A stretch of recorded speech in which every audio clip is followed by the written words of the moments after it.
Good evening, my name's Jason Debly, and tonight's whiskey review is a single malt Scotch from a distillery that I have not reviewed before, Speyburn. Speyburn is not really well known. It is an old distillery, founded in about 1897. It's owned by Inverhouse currently, who own Old Pulteney and quite a few others, but I think most of Speyburn's production goes into blended Scotch. Speyburn also appears as a low-priced single malt sometimes in the US and in Canada. I'm not super knowledgeable about it. I do recall reading somewhere that during World War II in 1939, 1940, they stopped production and the buildings were used to store a regiment of Scottish soldiers till the end of the war, and then around 47, 48 they started the distillery back up. I was at the liquor store after work today and I had not a clue what to review for tonight, and I thought I would do something different. And Speyburn is a distillery. It's located in Speyside, and this particular release is by Hart Brothers, who are an independent bottler who would have bought the single malt from the distillery, and then they do their own wood production. Hart Brothers, a very good independent bottler, very knowledgeable. Their product is, I always find, generally impressive. Rarely does it disappoint. And in fact, I don't think I've had a bad bottle from Hart Brothers. I've had one bottle from Gordon and MacPhail that disappointed me. That was a Glenburgie release that was expensive and just kind of boring. This is 46% alcohol by volume, and Hart Brothers don't do any chill filtration or artificial color. The age statement on this particular bottle is 8 years.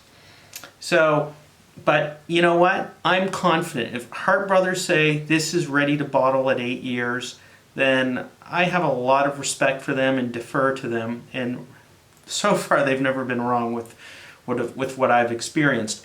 In fact, I have not even opened the bottle, and I thought I'd do something different tonight, and that is I would kind of do a tasting off the cuff in your presence. So we got a real cork stopper. Let's it's very light in color, like, you know, very light. Again, probably because there's no artificial color. Besides being 46% alcohol by volume, it is in a 700 milliliter bottle. So typically, as you know, most spirits are a 750 milliliter bottle, but for some reason, Hart Brothers, it's a 700 milliliter bottle. It's very light in color, very light. Again, it's fairly young in age. The nose is not offensive. First time trying this. It's got a mineral note, balsa wood. It's not what I would call woody. It's different. It's floral. It's very pleasant, very light and intriguing. I have no idea what this is going to taste like. There's sea air there. There's some peat. I smell a bit of peat, even though I think Speyburn is not known to be a distillery with overly peated whiskeys. Okay, we're going to try this. I'm trying to think if there's any basic facts I should tell you. I have some water. Since it's 46% alcohol by volume, I might try it with a bit of water later to see what happens.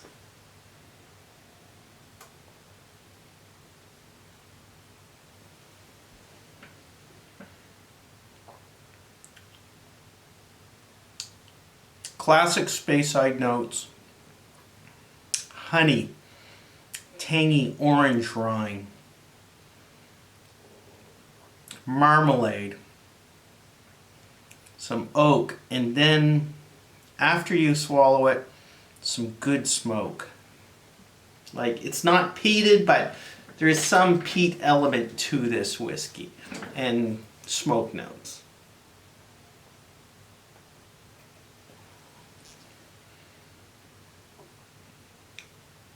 grassy.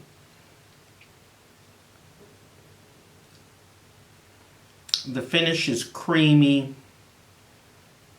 sweet, custard. I wouldn't say lemon meringue pie, but there is a custard note. It's good. It's good.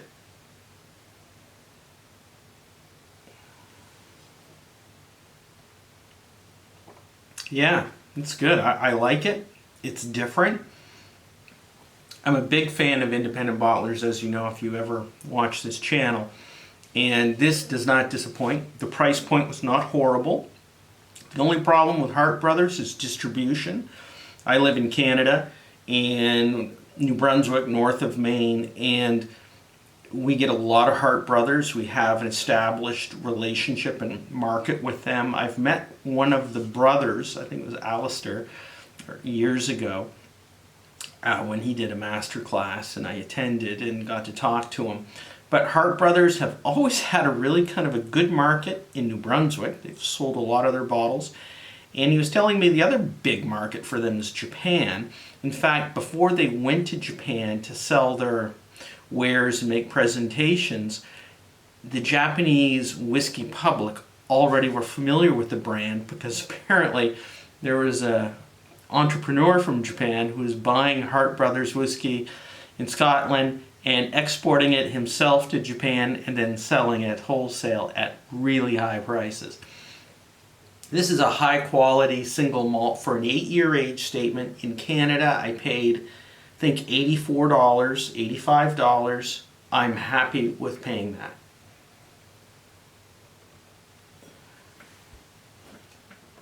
So, apple pie, sugar donut. There's a little bit of peat and spice on the finish. It's sweet but dry at the same time.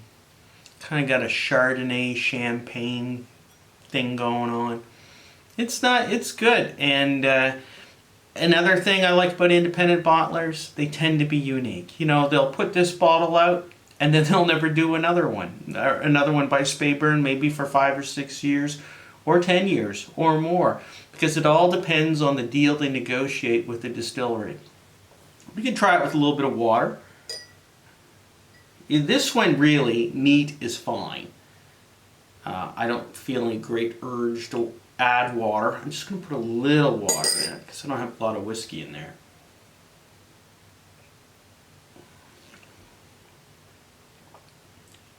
Interesting. Water brings out more of a grapefruit, makes it much more citrus. A little more smoke. It's always fun, and I put very little water in this, you know. So, my friends, Hart Brothers, single malt, Speyburn distillery, 8-year age statement, 46% alcohol by volume, no chill filtration by Hart Brothers, and no artificial color. And a final note about independent bottlers, especially Hart Brothers, and it's true with this bottle, when you drink it and when you enjoy it, it just doesn't taste mass-produced. It's not Glenfiddich 15-year-old Solera blend. It is unique. It truly is, small production. It truly is somewhat unique and artisanal. It's especially in the bourbon world, this is not in the bourbon category, but in the bourbon category, they're always talking about small batch release. This is a real small batch release. They cut a deal with the distillery, they get some bulk malt whiskey, they do their own wood management, and then they go, hey, they keep tasting it, testing it, 8 years, it's ready to go. This is perfect. They probably had some that they let go 9 years or 10 years, but then maybe it got too woody, got off.